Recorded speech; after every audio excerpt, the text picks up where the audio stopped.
Hey everyone, how's it going?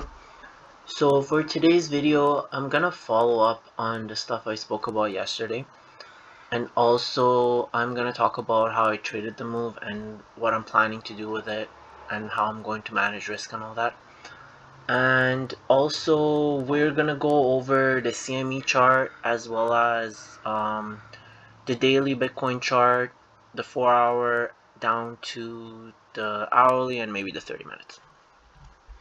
So basically, yesterday, I spoke about the fact that Bitcoin was building a bit of a structure here, and we did put a higher low, and basically I mentioned that I was looking for this area to get tested because we had this cup and handle on the 4 hour, and we did get that move, but we got rejected on the weekly close, the daily close that we had on Sunday.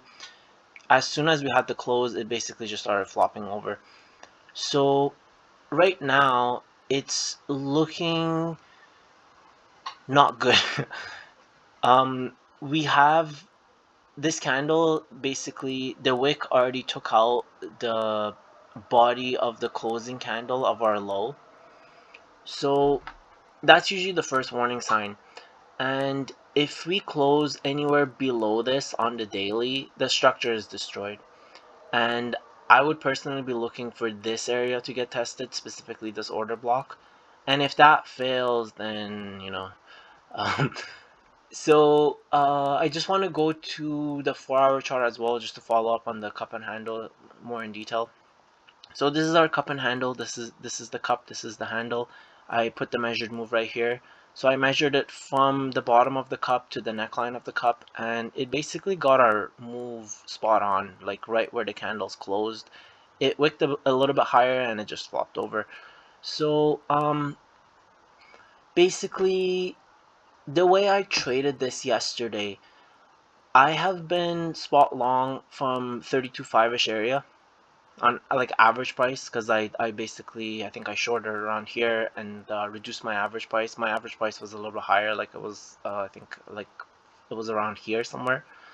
um so basically what I did was I was looking for this order block to get tested because of the cup and handle and all that, and I was hoping for a close above this 200 EMA moving average, exponential moving average, and basically I mentioned a close above will be good and we could test higher. So that's the scenario I was looking at. That's what my bias was, and at the same time I was prepared for the opposite case, which is what we ended up with.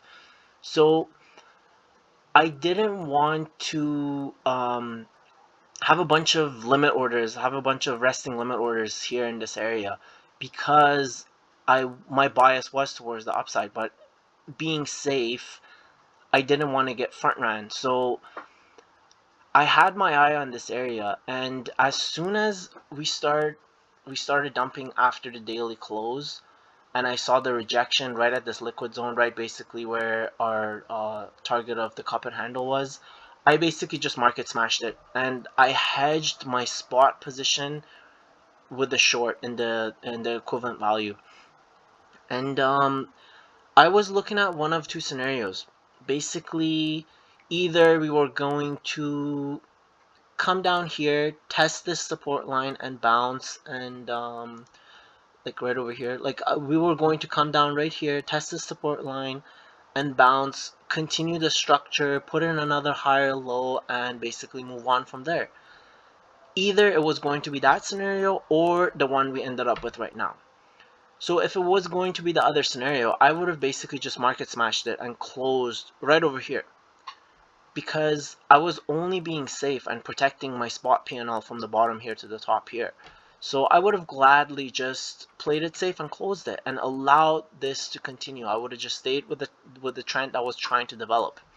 So now that scenario obviously didn't happen, and we're basically dealing with this case right over here, I am looking for this area to potentially break down. If it doesn't, and if it starts building back up, I will basically just either I would just market smash it and close it, or I would just open a long to hedge the PNL, because at this point I'm kind of in the middle. I can't say I wanna be long or I wanna be short. It's kind of like sideways crab market. So most likely I would just market smash it.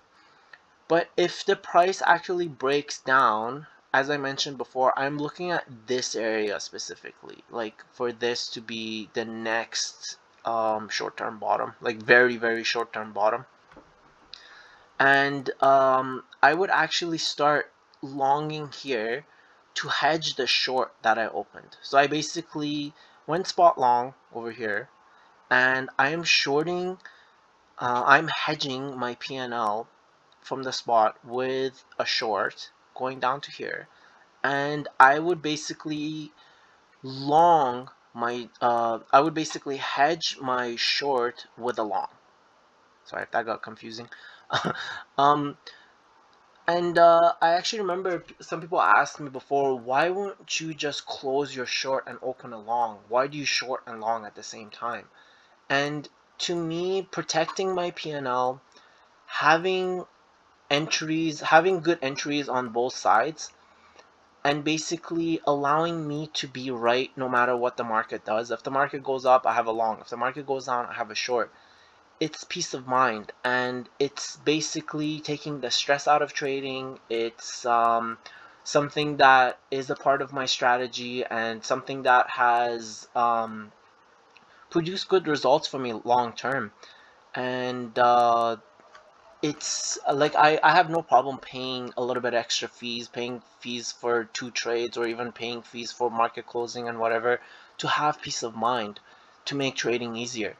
So basically that's my take on it. I have no issue with hedging and then hedging my hedge, as long as it is reasonable, as long as it is going with my bias, going with the trend, going with my trade plan and trade checklist, then it is absolutely fine.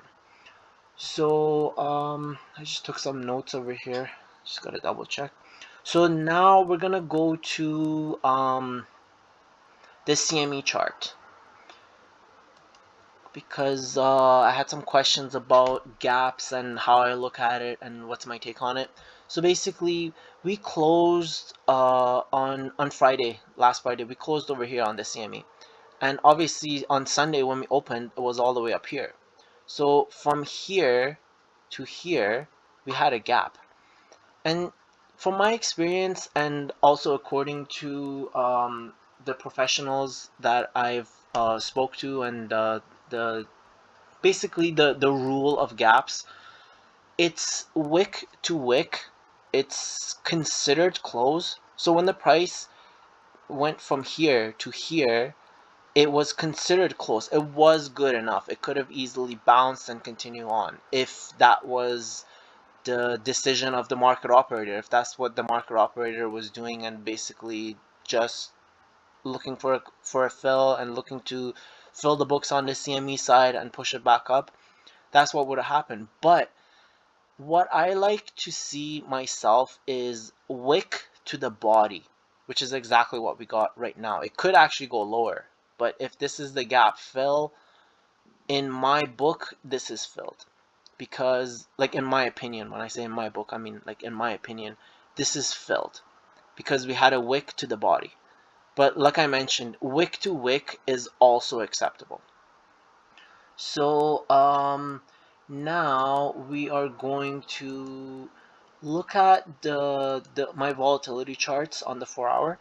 So right now we see that, as I mentioned yesterday, this is where volatility bottomed out on both of them right here. So this move right here, like this top, was basically our volatility at super lows. Or actually, yeah, this top, basically around this area. So this is direction neutral, and it was still below our EMA on the volatility. So The way this works is once volatility as an all time is at an all-time low in single digits, we are due for a move. It's direction neutral, so I was leaning towards the upside, but right now we can see that it has broken out a little bit above the EMA, and obviously the direction is down. So if this actually continues expanding, we could very well just break down and continue going down lower and lower and lower. So that's one thing that I'm looking at right now on the 4-hour chart. We already spoke about the daily chart, how if this takes this out, it could go lower and I would be looking at this area. But obviously if we go anywhere around here and close anywhere around here, it's like, it's, one time we get lucky, we bounce. Second time we're super lucky that we bounce. The third time, I don't know if we're gonna bounce. So that would be the daily, the 4-hour, and we're quickly just gonna look at the hourly and 30-minute as well, because I like scalping on those time frames just for fun. So we can see that the hourly kind of bottomed out on my oscillators. You can actually double check here too on the volatility section as well. Yeah, we can see. So see right here, these are both topped out. So when they're topped out, when they are both red, or when they are both at zero reads, it's signaling a top and bottom, because the volatility indicators are direction neutral. So right now, this could be bottoming out on the hourly, which is a very, very short time frame. Obviously, it's not macro stuff. It's like literally just quick scalps, quick in and outs. So um, that's our hourly, and we can just quickly look at the 30-minute as well. Yeah, 30-minute is kind of like sideways. Hourly kind of was turning up, I think, a little bit. Yeah. So it's basically a little hint towards the upside, sideways. So we just have to basically wait to see how this manifests. So I believe that's it. Look at this. Just check my charts, check my notes. Yeah. So just one last thing I wanted to mention. So at the end of the day, the content that I put out is for traders. It's not for the bears or the bulls or people that are looking for Bitcoin to go to $1 million by the end of the year, or they're looking for it to go to zero, or they're looking for it to come save the economy, or like save the world and free mankind, or all this stuff. This is not the channel for that kind of stuff. This is the channel for traders. At the end of the day, I'm a trader, I'm a risk manager. What I do is trade, basically. I don't like to take the side of the bulls. I don't like to take the side of the bears. That is very, very, it's poison to your trading. Like if you are seeing the chart break down, but in your gut you're a bull and you want this to go up, you are not going to be able to, your emotions are going to hold you back. You're going to be like, oh no, it's fine, I'll let it go a little bit lower, a little bit lower. I'll catch a knife here. That's just toxic. That's poison to your trades. So I just wanted to put that out there. Like if anybody happens to see this video and they're upset because I am giving both, I'm saying, oh, it might go up or it might go down, or I'm saying this is bearish. This, like I spoke about the 2-week chart yesterday, and I mentioned that that's like the top is more than likely in.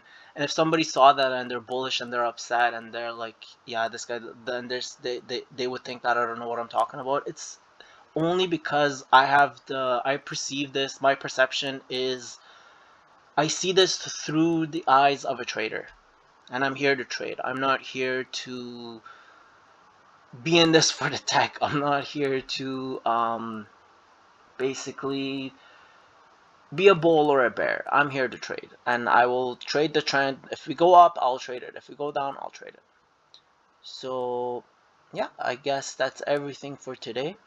And I wish everyone a happy day, and best of luck on everything. Take care. Have a wonderful day. Bye.